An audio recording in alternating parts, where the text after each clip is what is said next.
Welcome back again dear students. चलिए हम बात करते हैं क्लास 11th की poem number 5th father to son के इम्पोर्टेंट क्वेश्चन का हम आज डिस्कशन करने जा रहे हैं। What is the present state of affair between the father and the son? पिता और पुत्र के बीच वर्तमान किस प्रकार की स्थिति थी, यानी उनके दोनों की।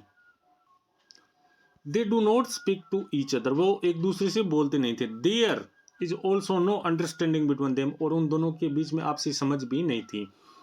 What does father plan to do, यानी पिता ने क्या करने की योजना बनाई।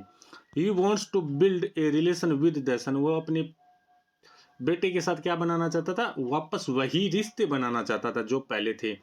लाइक दैट एग्जिस्ट फॉर्मरली, यानी कि वह पहले के जैसा क्या करना चाहता था, अपने बेटे के साथ रिश्ता बनाना चाहता था।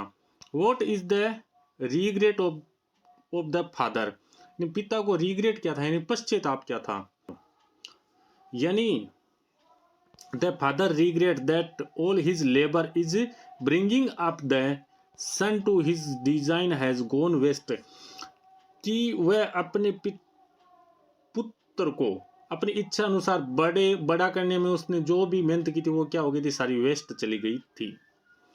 What can be the father not share with his son, पिता अपने पुत्र के साथ क्या नहीं बांट सकता था। The son has eat his own liking and disliking, the father can not tolerate those thing, पुत्र की अपनी ही पसंद नापसंद पिता उन्हें सहन नहीं कर सकता था, यही बात।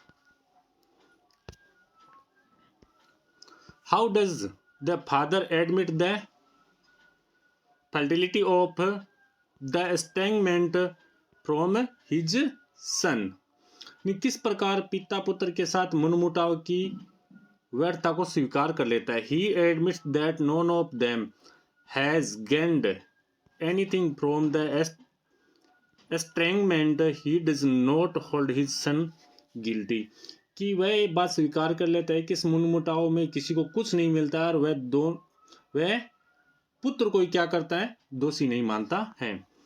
Give the central idea of the poem father to son, यानी इसका सेंट्रल आइडिया बताना है, ठीक है।